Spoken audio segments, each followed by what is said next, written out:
Muy buenas noches, queridos amigos. Gracias a todas las personas que me siguen y me escriben. Bueno, arranco con un análisis, a ver si coincidimos. Yo no sé si ustedes se preguntarán lo mismo que yo. ¿En dónde estamos? ¿Por qué en dónde estamos?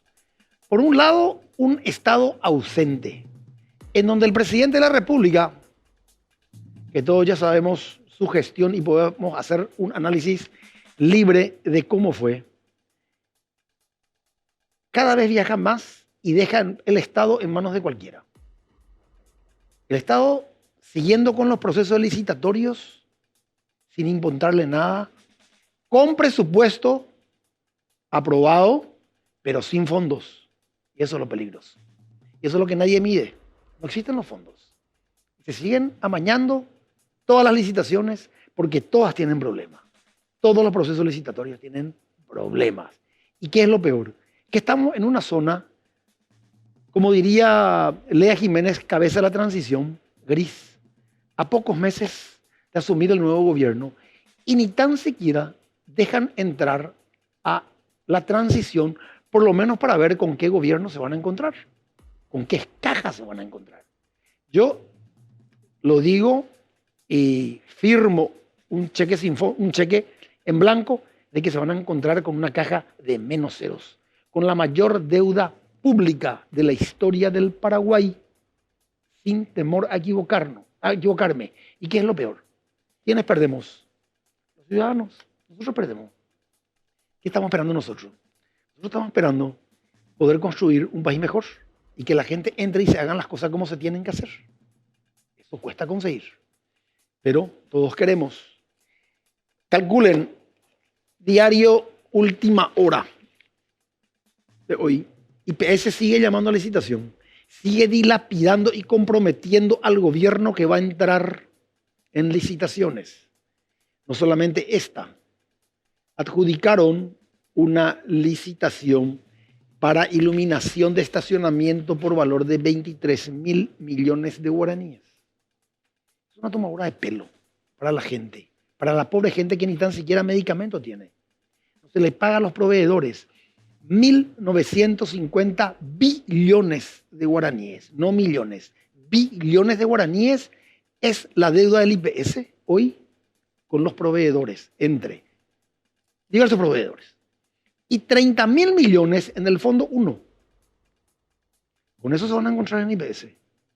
Yo me pregunto, ¿será que el gobierno que entra va a investigar a fondo a los que se van? Esa es mi gran incógnita. Que celebraría que se hagan las cosas como se tienen que hacer. Y lo otro, vamos a seguir con el modelo perverso de que senadores de la nación estén metidos en negocio del Estado y encima entregan la merienda escolar con cualquier basura. A mí me gustaría saber el nombre de estas empresas que hoy, quienes forman parte de estas empresas. Acá se le señala a una senadora como proveedora de la merienda escolar. Cuidado con eso. Yo no sé si ya está metida en este fato de estas nuevas licitaciones que se adjudicaron y que se siguen proveyendo. Bueno, yo creo que nosotros los ciudadanos como país ya no nos podemos callar. Tenemos que empezar a levantar la voz y a poner límites en las cosas. Porque finalmente somos nosotros los que tenemos que pagar. No hay otra gente, solamente nosotros. Y lo otro, qué triste ver que personas mayores ya retiradas de la política hagan un papelón. Fue la elección más controlada en la historia del Paraguay por organismos internacionales, Unión Europea, OEA. Qué triste es ver cómo este pobre señor, Domingo Laíno, llevado por el ingeniero Canese, van a hacer a una protesta en la OEA, agarrada de los pelos. Por Dios. ¿Por qué no se quedan a tomar café y hablan del pasado? Creo que es más productivo. Dan lástima, señores. Dan lástima. Acá al Paraguay tenemos que empezar a mirar hacia adelante y tenemos que construir entre todos, desde el lugar en donde estamos. No hay otra forma. Tenemos que mejorar y tenemos que salir. Bueno, ese era un poco un breve análisis de cómo estoy viendo hoy la situación en el país. Hoy nos acompaña mi gran amigo Carlos Mateo Valmeli. Hola, Carlito. ¿Cómo estás, Gustavito? Placer de verte y a toda la audiencia, ¿verdad? Muy buenas noches a toda la audiencia. Bueno, realmente estoy contento que venga porque vos ya no asistís a ningún programa de televisión. Creo que estoy fuera del escenario político, entonces tengo un programa, así Sí. como vos, pero la verdad que creo que es el momento que hablen los políticos. Yo ya estoy fuera de la política, entonces que los que son protagonistas expliquen, justifiquen, nos convenzan de las cosas que hacen o de las que dejan de hacer. Pero, ¿y por qué estás fuera de la política si sos joven, sos un referente, fuiste jefe de campaña de Efraín hace 5 años? No, fui presidente del Congreso. Del Congreso, claro. No, tenés un currículum muy grande. No, creo que en primer lugar, digamos, en Mateo, en mi caso particular, siempre había un Mateo político que saboteaba al Mateo escritor, o al Mateo intelectual, o al literato. Y hoy me estoy dedicando más a escribir, a la literatura, que me está dando muchas satisfacciones a nivel internacional, un reconocimiento internacional. Las ventas de mis libros se encuentran en las librerías del continente, en España, y estoy en ese proyecto de vida. Y también pienso que la política tiene que ser en la política las élites tienen que circular, porque de lo contrario se rompe el principio de la igualdad. Si siempre somos los mismos los que estamos en las cúspides o somos los mismos los que estamos decidiendo, creo que eso termina corrompiendo al sistema político. Yo creo en las instituciones, no creo en los personalismos. Entonces, qué mejor cosa que las instituciones se consoliden y los que alguna vez estuvimos por ahí estemos de paso y si hicimos bien, que se acuerden de nosotros. Y yo, si no, la memoria no suele ser muy generosa tampoco. Uno se olvida. Pero yo te voy a decir una cosa y sin ánimo de querer cepillarte. Vos, Gonzalo Quintana, hay figuras del liberalismo muy importantes que han pasado por el Senado y por la política paraguaya. Sí. Y que hoy realmente, lastimosamente, están afuera. Porque la oposición que hacían dentro del Senado era una oposición constructiva, mucho mejor de la que tenemos hoy, en donde los intereses personales de los que están ahí están por encima de los intereses generales. Por eso a mí, yo les extraño a todos ustedes. Y yo te puedo asegurar que gran parte de las personas también. Por eso que a mí me llama poderosamente la atención que ya te hayas alejado tan pronto de la política. No, tan pronto. Yo empecé a los 18 años, ya tengo bastantes años. Y creo que es el momento también de... En la vida, sí, uno es joven, pero la vida es finita, el tiempo es finito. Sí. O sea, nuestro tiempo es finito, el tiempo es infinito. Sí. Es una constante. El tiempo hubo antes de que yo nazca y después de que yo muera habrá tiempo, pero mi tiempo se acaba conmigo. Y entonces quiero hacer cosas también en la vida que me gustan, ¿verdad? Como escribir, dar disertación en el extranjero, acá en el Paraguay también. Y bueno, estoy en eso, es un proyecto de vida diferente, digamos. Lo que nos instala acá en el Paraguay es el debate para construir las cosas. Porque así como vas a charlas, lo interesante sería instalar los debates. Pero debates con altura, no debates donde tenemos que ir a pegarnos y a matarnos y a escupirnos. No, debates con altura. Bueno, ahí le falta a la política. En primer término, la política está vacía de contenido ideológico, de ideas. La conducción partidaria, por lo menos en mis partidos, la tomaron, digamos, la militancia. La militancia tiene que hacer la militancia, está bien y se necesita, es el músculo. Pero la visión estratégica la tienen que tener la conducción partidaria. Entonces, hoy en día no hay conductores partidarios. Por eso se explica esta última debacle electoral, que dicho sea de paso, no fue una sorpresa. Para mí no fue una sorpresa. La había anticipado, luego guardé silencio, si no me hubieran acusado de que yo era no cartista, sino carterista. Entonces es mejor callarse. Pero las cosas se veían venir, que eso no funcionaba, que la concertación como idea de esperanza no aterrizó en la gente. Pero eso es consecuencia del oscurantismo. El Paraguay, vos fijate que en la década del 20, del 30, la élite que condujo el Paraguay al gran desafío del siglo pasado, que fue la Guerra del Chaco, era una élite de primer nivel. Hoy no existe eso.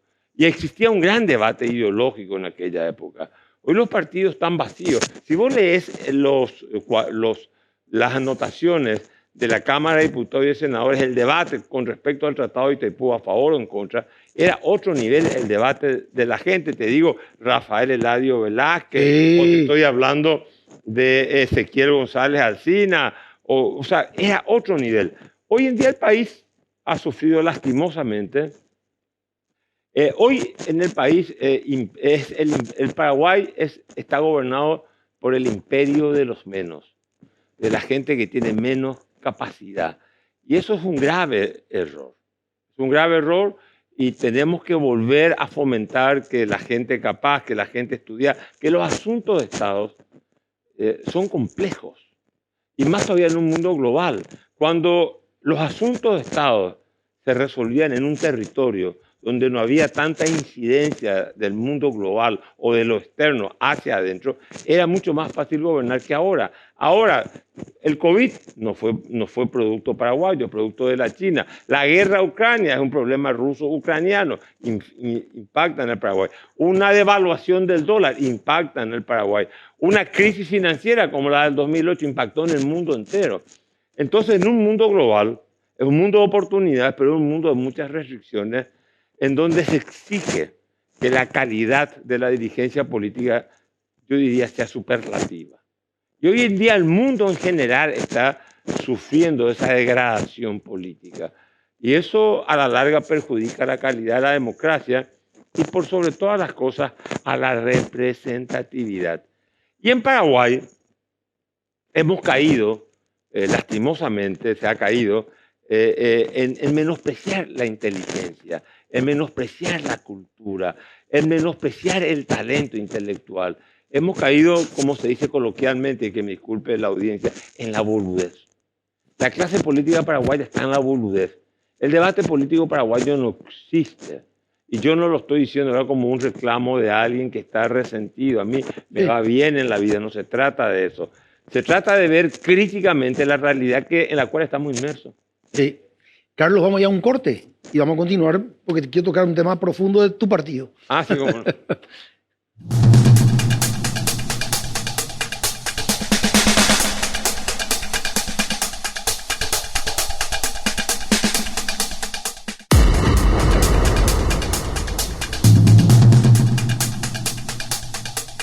Carlito, ¿cómo ve el gobierno que se va? Ya el gobierno que se va, yo no lo calificaría. Bueno, en primer lugar hay que reconocer que él tuvo un contexto difícil. Tuvo el contexto de la pandemia, tuvo la guerra rusa-ucraniana, tuvo sequías. Pero más allá de todo eso, creo que no tuvo una visión política, no solamente para encarar estos problemas globales, en donde también hay que reconocer que el mundo en el tema de la pandemia estuvo muy confundido, pero digamos, fue un gobierno que le faltó una visión estratégica de cómo realizar las políticas públicas que el Paraguay necesita. Mucha corrupción, mucha ingobernabilidad, un gobierno en donde no había un liderazgo, no hubo, mejor dicho, un liderazgo en la presidencia de la República, un liderazgo que integrara el esfuerzo colectivo de todo el sector público. Se veía que los ministerios se manejaban como digamos, en paralelo, como estancos, ¿verdad? Compartimentos estancos. No hubo un esfuerzo colectivo. El gobierno como una maquinaria que trabaja como un equipo, como un colectivo. Y eso creo que es falencias de liderazgo por sobre todas las cosas. ¿No funcionó el equipo económico entonces? No funcionó el equipo económico. Creo que no funcionó, o sea, a ver, mala gestión en casi todos los sectores. Creo que hubieron la ANDE, en el segundo, y esto no lo digo, pero creo que Félix Sosa en la ANDE entró a revertir muchas situaciones. Creo que también Aduana tuvo ahí, bregó por mucha transparencia. Hubo sectores que sí, que se esforzaron. Hubo sectores que se creó Dinavisa, que yo creo que es muy importante por ley, pero se está implementando. Se hicieron cosas, pero no se hicieron lo suficiente. Y creo que por sobre todas las cosas, más allá de la gestión administrativa, la gestión política, creo que fue muy deficiente. Mal manejo de Itaipú, por sobre todas las cosas, es un tema tan sensible a la opinión pública paraguaya. Yo siempre digo, vamos a ver si coincidimos. ¿Crees que el Senado de la Nación fue manejado por la oposición o por el Partido Colorado? El Senado, o sea, yo creo que el Parlamento, la Cámara de Diputados fue manejado por el Partido Colorado, por un sector del Partido Colorado. La Cámara de Diputados fue manejado por el sector de Honor Colorado y la Cámara de Senadores fue manejado por el sector disidente del Partido Colorado, Cachito Salomón, por ejemplo, ¿verdad? O la senadora Samaniego. Y la oposición, lastimosamente, cumplió un rol satelital. Y es que esperemos que no se dé en este periodo, en donde hay una clara mayoría del Partido Colorado, 23 senadores y 48 diputados al Partido Colorado. El presidente Peña tiene respaldo, debe de tener. Los colorados no tienen el privilegio de poder dividirse, tienen la obligación, digamos, de unirse, de trabajar en conjunto, y la oposición de hacer la oposición. Es importante manejar, sostener, tensionar la relación oposición-gobierno. O si no, lo contrario, sucede lo que sucedió en estos 5 años. Se arma una mezcolanza que uno no entiende quién es quién. Pero vos crees que con los intereses personales de algunos senadores del Partido Colorado, ¿crees que se va a dar la gobernabilidad dentro del Partido Colorado? Yo desconfío mucho. Yo creo que el escenario es un escenario que tiene todos los... o sea, en el escenario político, antes de empezar, ya sabemos que hay 2 bancadas coloradas. Sí. O sea, quiere decir que en el escenario político ya se inoculó el germen de la ingobernabilidad. Es cuestión de tiempo que fermente.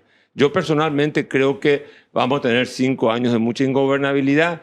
Y la ingobernabilidad es una constante no solamente en el Paraguay, fíjate lo que pasó en Ecuador, lo que está pasando en Perú, lo que pasó en Chile, que un presidente joven llamó a 2 asambleas nacionales constituyentes, o sea, 2 constituciones van a tener que ser votadas. La Argentina, que tiene, digamos, cruje su situación económica. Así que creo que la región se ha vuelto el principal desafío para la democracia en la región es la ingobernabilidad. Por eso, ¿a vos te parece que en ese escenario, qué nos espera? Yo creo que nos espera un escenario en donde si la clase política, si la dirigencia política sigue insistiendo en convertirse en un grupo abroquelado y, digamos, solamente afanarse en cuidar sus intereses, yo creo que la ingobernabilidad puede convertirse en algo agudo. Esperemos que la clase política entienda que hay un proyecto de nación y yo creo que en paralelo, veo con mucho entusiasmo, en paralelo yo noto que la sociedad paraguaya está despertando, noto que los gremios empresariales están pronunciándose, pero de otra manera veo que hay un activismo por parte del sector privado diferente. Me encantaría siempre que el sector privado tenga su zona, el Estado tenga su zona y la sociedad civil tenga su propia zona. Creo que es importante amojonar, que cada uno sepa en qué terreno tiene que actuar y no, digamos, estas relaciones promiscuas que muchas veces se dan entre Estado y economía privada. Viste que un gobierno, el Estado es parlamentarista. Uh-huh. O sea, el gobierno es parlamentarista. Uh-huh. A ver si coincidís. ¿Vos crees que el presidente de la República tenga que gobernar y involucrarle a el Estado, a las personas, empoderarle de su programa y sus acciones? Bueno, mira, yo creo que el régimen político paraguayo, yo creo que es un presidencialismo parlamentarizado. El presidente también tiene una parcela muy importante del poder. El problema que tiene, por una metamorfosis errónea, la amenaza del juicio político es un elemento es un elemento de un régimen parlamentario. Acá se amenaza con el juicio político y entonces eso ha sido un elemento de extorsión y chantaje. Creo que es una distorsión equivocada. una metamorfosis hacia lo incorrecto, una distorsión del juego institucional. Ahora, yo creo que el presidente de la República tiene que, el presidente electo, Santiago Peña, tiene que despojarse de su vestimenta, de su indumentaria de tecnócrata y entender que él es por sobre todas las cosas, hoy en día debe ser un animal político. Si él cree que es suficiente dedicarse a las cuestiones técnicas del Estado o a resolver las cuestiones de naturaleza o los procesos administrativos o a gestionar el Estado, no desde la lógica de la política, sino desde la lógica de la administración, yo creo que él se va a equivocar y por sobre todas las cosas no va a ser percibido como un presidente de la República. Un presidente de la República no es un gestor. Santiago Peña, yo no lo voté, pero va a ser mi presidente de la República. Nos va a tener que representar a todos, no solamente en el extranjero cada vez que tuviera que viajar, sino nos va a representar a nosotros en el Paraguay también. Él tiene que ser el presidente de todos los paraguayos. Y los paraguayos no votaron un gestor. Vos no votaste un administrador de empresa. No. Vos votaste un presidente de la República, lo que le votaron a Santiago Peña. Y está bien, pero él es de todos presidente. Entonces creo que tiene que entender que la construcción, su fortaleza, va a estar no en demostrarnos que sabe mucho, y también en la conformación del gabinete. Que no conforme un gabinete de gente que... Porque ¿cuál es el problema? Yo siempre digo, el tecnócrata tiene un grave problema. El tecnócrata cree que solamente hay una solución para los problemas y no es así. Los problemas pueden tener muchas soluciones. Más todavía si ese problema está inserto en un ambiente social y político, en un contexto totalmente diferente de lo que es un laboratorio o de lo que es un escenario donde vos podés hacer la prueba, error o acierto. Entonces sería de fundamental importancia que el presidente Peña abandone su perfil de técnico, porque es tecnócrata. Si es tecnócrata, los técnicos al poder y quien ejerce el poder es un político.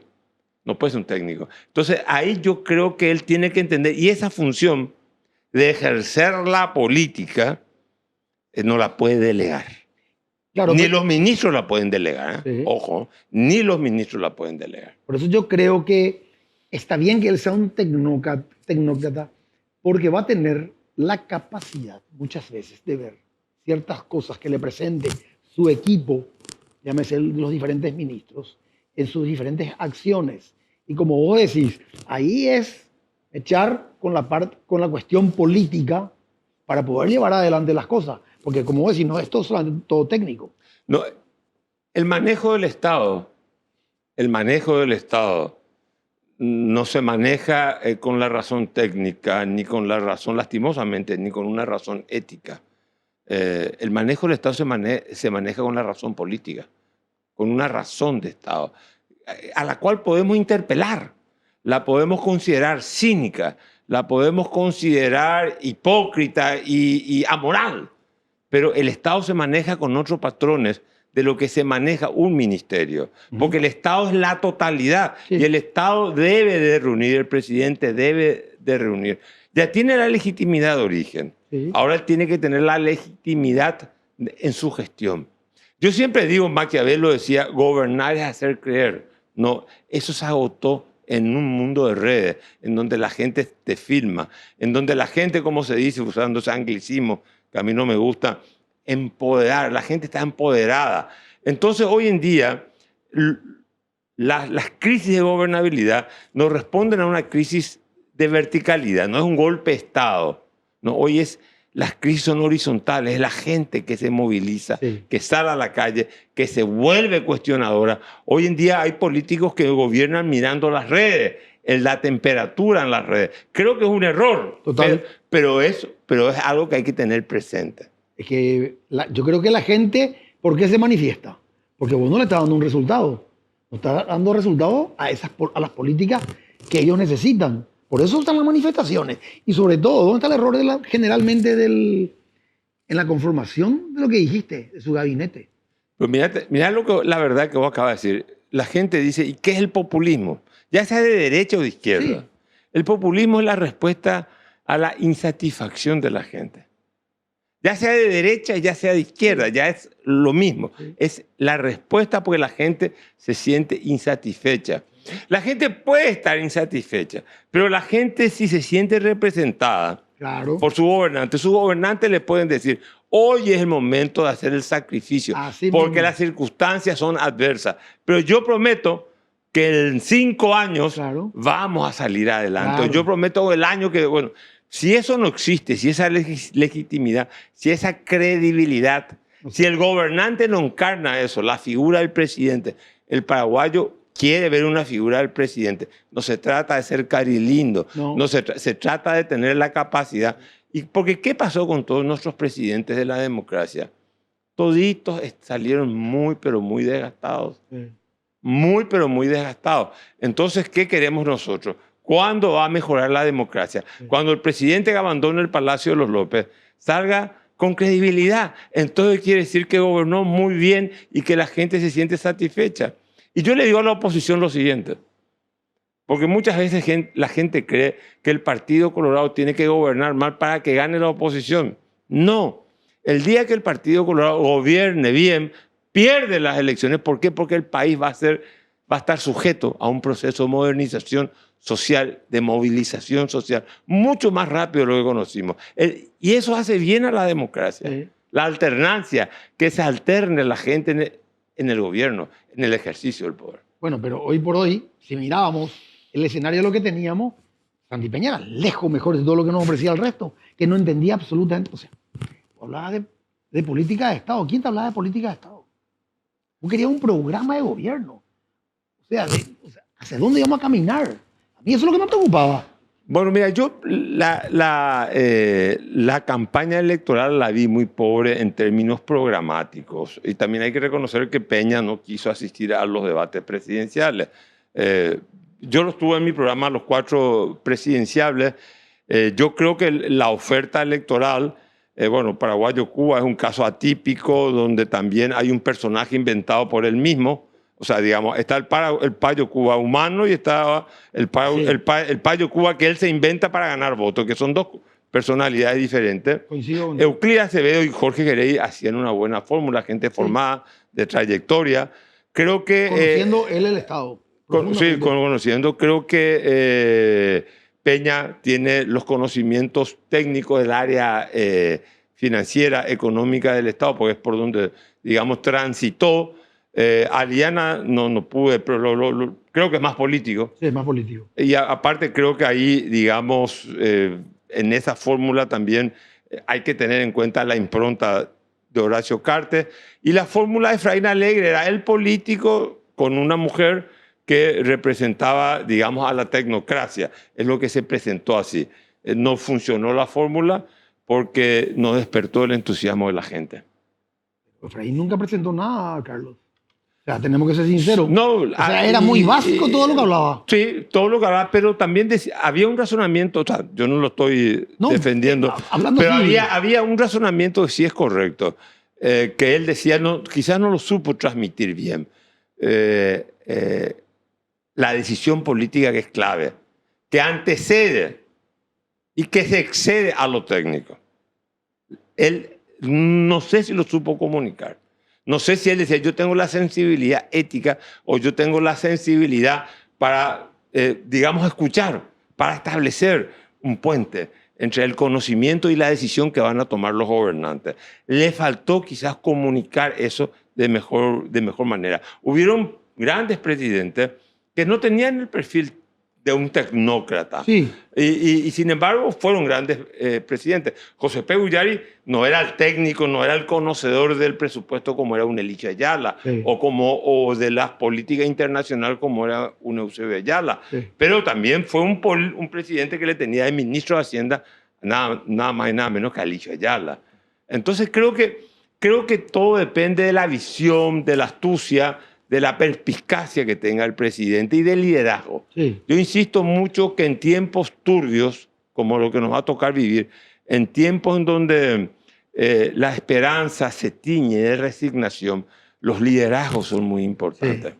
Para mí es muy importante el liderazgo. Va a ser muy importante el liderazgo del presidente Santiago Peña y lo tiene que demostrar el primer día. Yo coincido contigo. Para mí los 100 días son claves Ujú. de demostrar algo hacia dónde quiere caminar. El 15 de agosto va a ser clave. Sí. Porque el 15 de agosto él tiene una oportunidad. Ahí él tiene que marcar la cancha. Hasta acá quiero irme. ¿Y cómo ves, qué opinás vos del cambio, o sea, de la reforma constitucional? Mira, yo creo que la reforma constitucional no debe ser la respuesta a un juego de intereses mezquinos o subalternos. La reforma constitucional, lo ideal es que se haga cuando sea la consecuencia de un proceso de maduración política.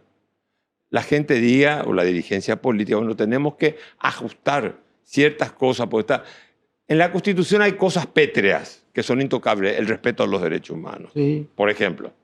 Pero hay cosas que tienen que cambiarse. Por ejemplo, hay que ver son o no son funcionales a la democracia las gobernaciones. Después, la relación de la nominación a los miembros de la Corte Suprema de Justicia. Después, aclarar bien esta barbarie que hacen los miembros de la Corte que se declaran inamovibles. Creo que hay ciertas cuestiones que se podrían corregir también del sistema electoral, ajustes. Pero si eso no hacemos, esta Constitución es una Constitución hábil y apta para poder profundizar la democracia en el Paraguay. Si pudiéramos hacer los ajustes, yo creo que son necesarios los ajustes, pero creo va a ser muy importante la constituyente. Yo no quiero una constituyente populista, yo no quiero una constituyente con desborde. Yo creo que nosotros tenemos un modelo de desarrollo.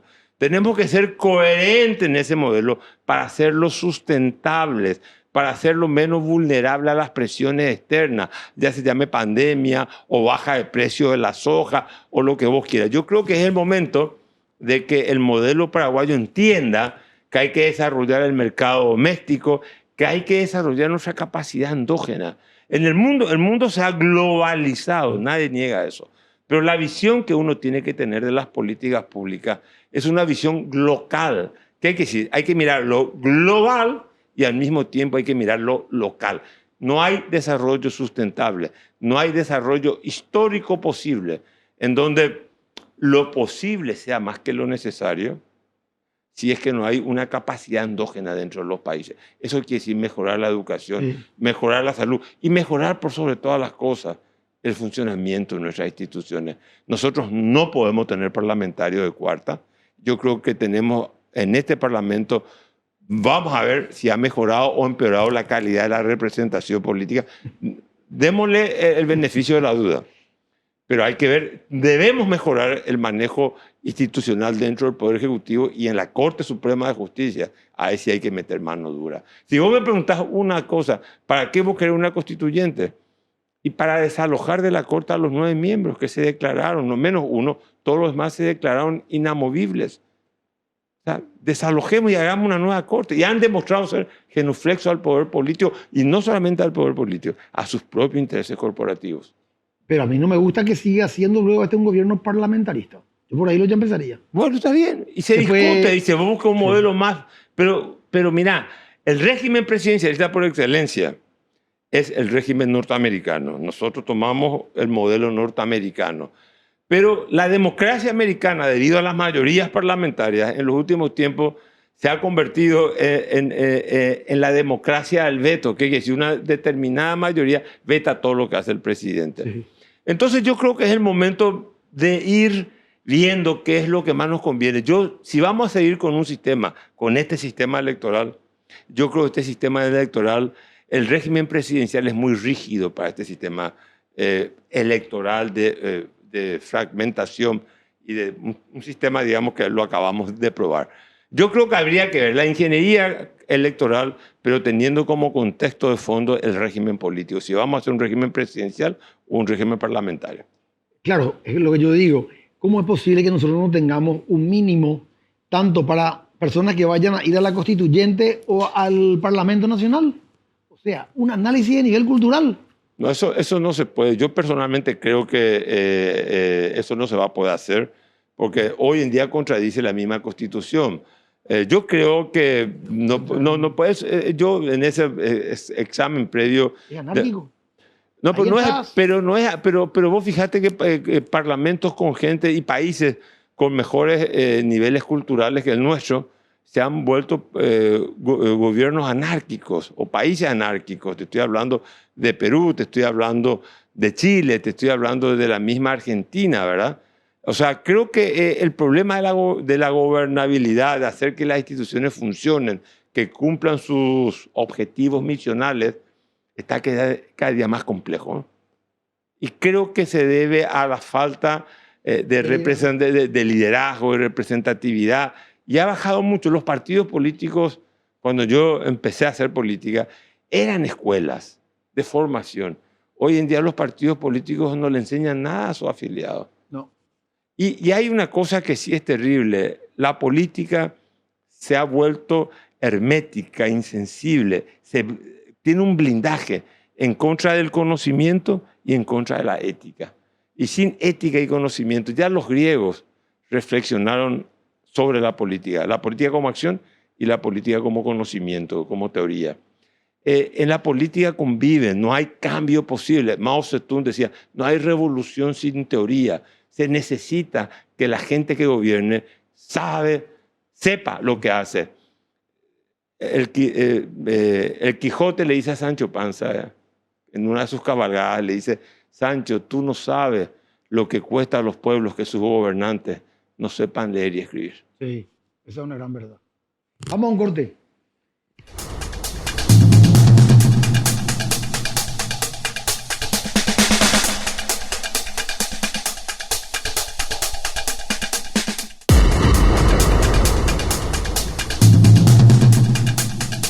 La torta. Carlos, ¿cómo ves el futuro del Partido Liberal? Mal.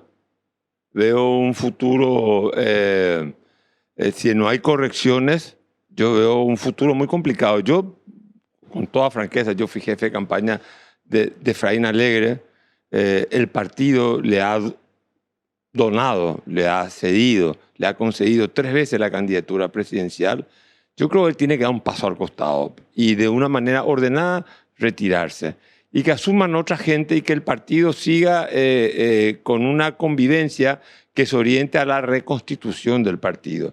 Yo hoy, así como veo al Partido Liberal, siempre cito esa frase de la Divina Comedia, cuando Dante va a entrar al cielo, Virgilio le dice, mira lo que dice ahí, lo que está escrito ahí.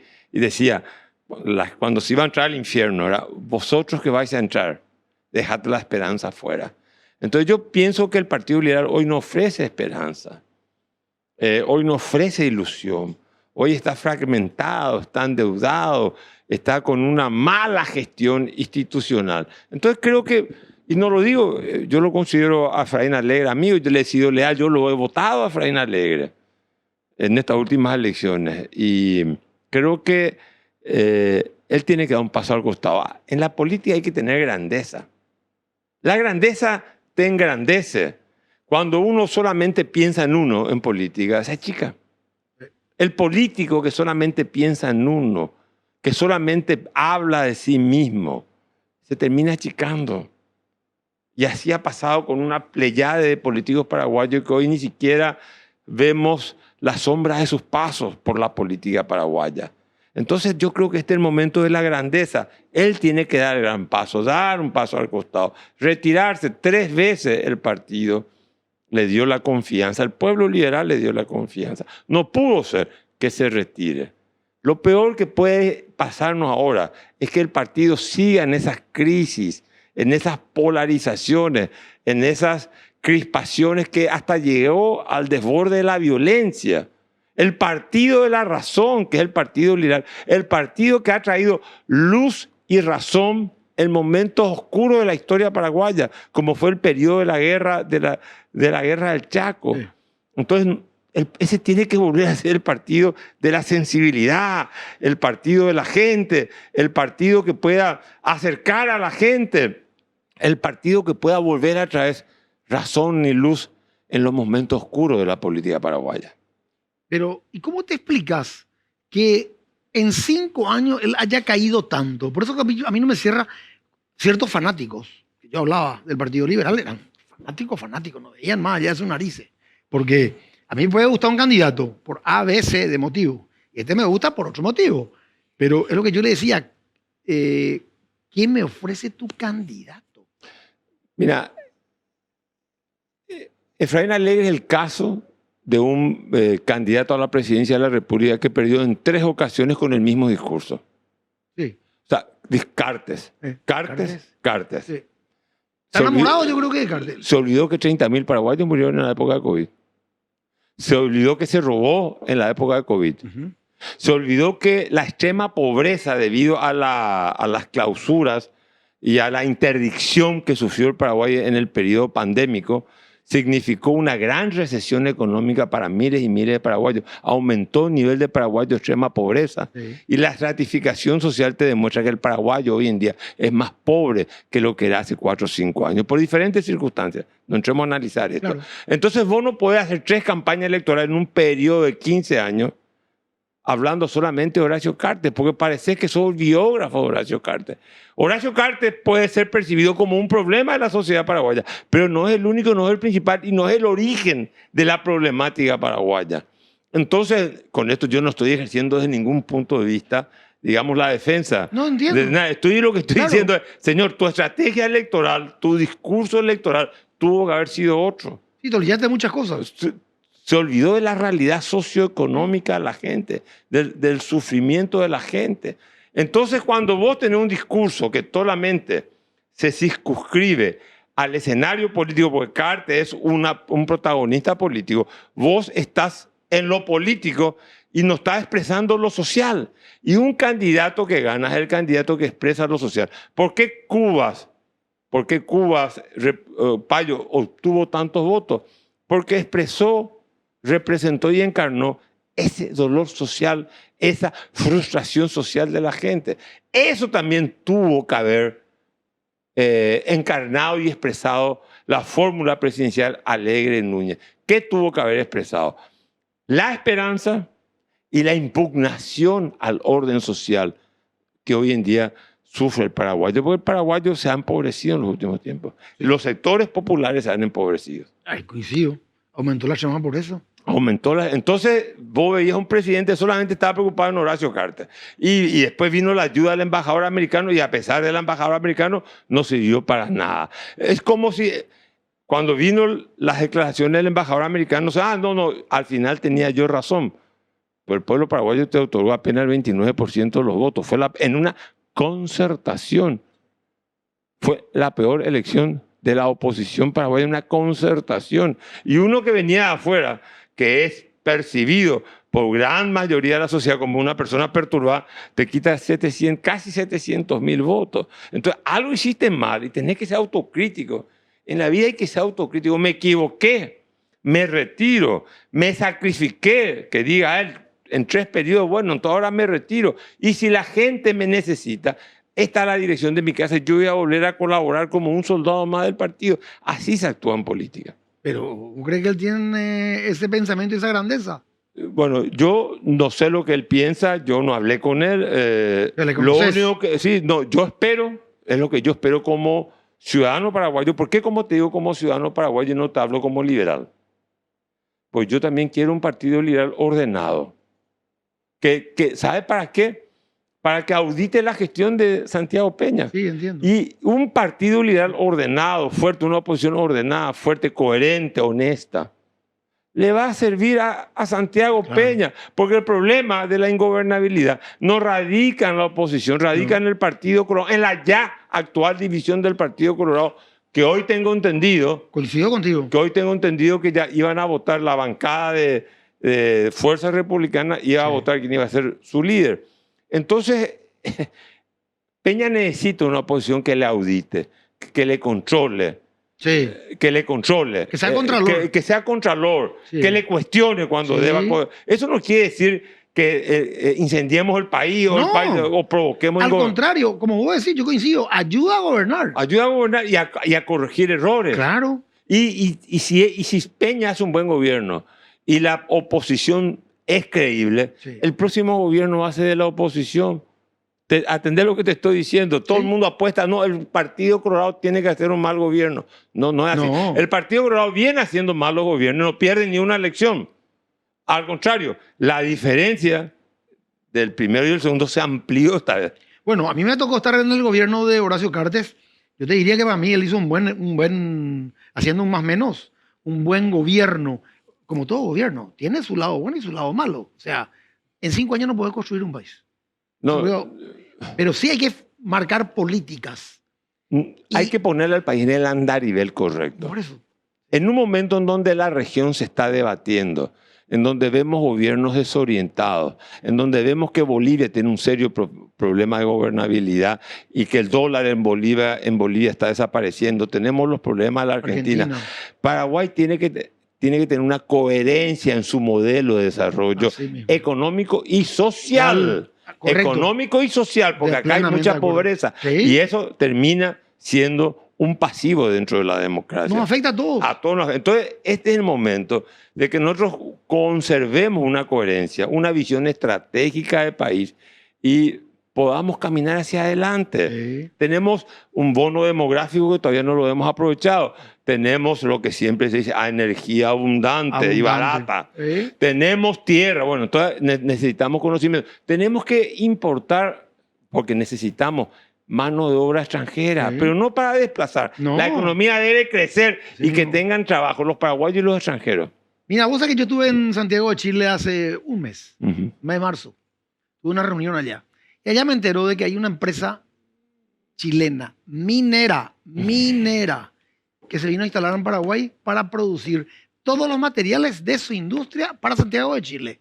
O sea, enhorabuena, dije yo, contrata mano de obra, califica la mano de obra, mejora el nivel de esa gente, porque le hace mejorar el nivel económico de la gente, y eso es lo que tenemos que apuntar. O sea, yo creo que debería haber voluntad política para hacer las cosas. Mira, la voluntad política es clave porque la política es lo que, no solamente lo que empuja, sino la política es la que traza el horizonte. Los tecnócratas no trazan nunca el horizonte. Es el liderazgo político el que te va a trazar un horizonte. Hacia acá tenemos que ir. Sí. O si no, retrocedemos. Mira, yo estuve también, por razones de las presentaciones de mi libro, en Argentina 4 veces. Un país hermoso, sí. País hermano, gente de nivel, un país con muchos recursos, muchísimos, todo tiene la Argentina. Y en un país en donde un país se volvió un país kafkiano. Kafka decía, habrá esperanza, pero no para nosotros. Y los argentinos perdieron la esperanza. Sí. Yo di una conferencia, entonces decía algo que la esperanza es la ilusión de los vivos. Pero en la Argentina la gente tiene la esperanza cansada. Y la gente quiere emigrar y muchos quieren venir a Paraguay. Bienvenido sea el argentino y su capital. Aprovechemos nosotros y seamos coherentes con un modelo. Sí. Seamos custodios de nuestro signo monetario, nuestra moneda. Tomemos las medidas adecuadas para evitar inflaciones. Sí. Mejoremos la calidad del gasto público. A mí no me importa que el Estado gaste más, claro, que gaste mejor. Exactamente. Que gaste mejor. Coincido contigo. Que no. Sí. Basta ya del despilfarro. Sí. Basta de hacer vito con el dinero de la gente. O sea, a mí no me preocupa el tamaño del Estado. Yo no tengo una visión neoliberal de que el Estado tiene que achicarse. No, el Estado tiene que mejorar en lo social por sobre todas las cosas, en lo que hace a infraestructura, educación y salud. Y seguridad. Y seguridad también. Entonces, que se gaste, pero que se gaste bien, que no acabemos con la corrupción. Sí. Pero si nosotros seguimos con este nivel en donde la mediocridad va de la mano de la corrupción, entonces estamos comprometiendo el futuro de nuestros hijos. Y yo creo que cuando se gobierna hay que hacer un pacto intergeneracional. Yo no puedo endeudar hoy al país. Yo voy a tener hoy dinero en el bolsillo porque endeudo al país y el día de mañana a mi hijo le traslado el pago de la deuda a mis hijos. Entonces creo que hay que tener, repito, hay que mirar lejos, hay que tener una visión estratégica y creo que el Paraguay tiene un gran futuro. Un gran futuro, nunca seremos una potencia mundial, pero un gran futuro quiere decir que los paraguayos tengan el PAN, tengan la educación y tengan la salud que necesitan. Pero claro, como yo digo, nosotros tenemos que poder mejorar, no podemos seguir en el nivel que estamos. Tenemos las peores obras públicas de Latinoamérica. Calcula lo que te estoy contando. Ni Bolivia no tiene el nivel que tiene nuestras obras. Nuestras obras son lamentables. Pero te pregunto yo ahora vos, pero sí, nos endeudamos por obras públicas. Y sí, pero ¿y el nivel? Acá, siempre yo digo, mientras vos nos cambies el modelo de gestión, de licitación para las obras públicas. Esto no va a mejorar. Acá hay que integrarle, por eso cuando hablé con Lea le dije, acá hay que apostar al sector privado y hacerle responsable. Juntos se construye el Paraguay. Acá no viene el presidente de la República como si fuera un mago, Copperfield, y dice, a partir de ahora esto va a ser la octava maravilla del mundo. No, tenemos que ayudarle a construir, todos. El sector privado es gran culpable, porque es muchas veces cómplice, como yo digo, y en todos los niveles y en todos los sectores. No solamente en la construcción, en todos los sectores. Por eso es que es importante el conocimiento de él, porque él conoce mucho así como decir, es tecnócrata. Ahora él se tiene que sumar a la parte política y a partir de ahí construir y llevar adelante esto. Pero, porque así no podemos seguir. Mira, coincido contigo y quiera Dios que pueda ser Santiago Peña el hombre que de nuevo ancle el accionar político en valores éticos, el accionar, establezca un puente entre conocimiento, ya en su función de tecnócrata, entre conocimiento y decisión, porque acá hay veces que se decide con los ojos cerrados. Sí. Y después necesitamos, repito, una renovación política. Sí. Una renovación de nuestras prácticas políticas, de nuestras culturas políticas. Y eso no significa inevitablemente un cambio generacional. Yo no creo en los cambios generacionales. Dice, no, la nueva... No. Yo siempre digo, se supone que Nerón a los 28 años incendió Roma y Adenauer a los 73, 74 empezó a reconstruir la Alemania de posguerra. Entonces, no es un tema generacional. Es un tema de que tenemos que encarar la problemática paraguaya con otros ojos.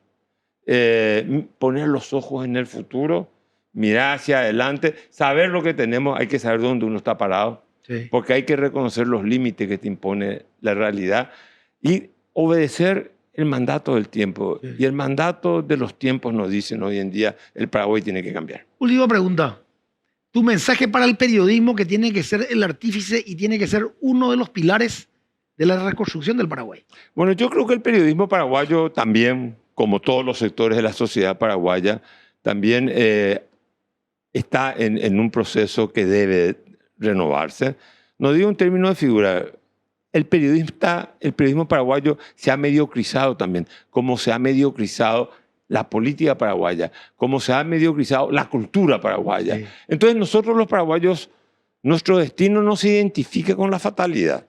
Y hay veces que uno ve en la prensa lo único que ve es fatalidad. O sea, yo entiendo que hay muchos casos de corrupción y que me encanta el periodismo de investigación. Sí. Pero también me encantaría tener mayor periodismo de opinión, sí. Que nos puedan orientar, que nos puedan ilustrar. El periodismo de alguna manera tiene que volver a ser pedagógico, sí. Tiene que ser didáctico, porque nosotros los paraguayos tenemos anestesiado el paladar ético. Sí. Entonces nos tienen que volver a enseñar el bien y el mal.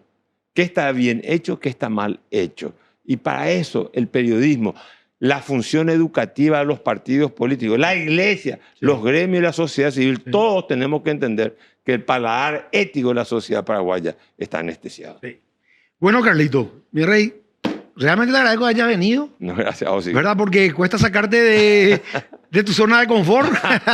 No, es el ostracismo. Y este es un lugar, como yo siempre digo, donde transmitimos a la gente lo que pensamos, porque ni yo soy periodista ni vos sos periodista. No. O sea, nosotros tenemos un pasar dentro de nuestro accionar en diferentes lugares y donde transmitimos lo que sabemos y lo que conocimos. Aparte hablamos con el corazón. Con así que, Gustavo, muchas gracias.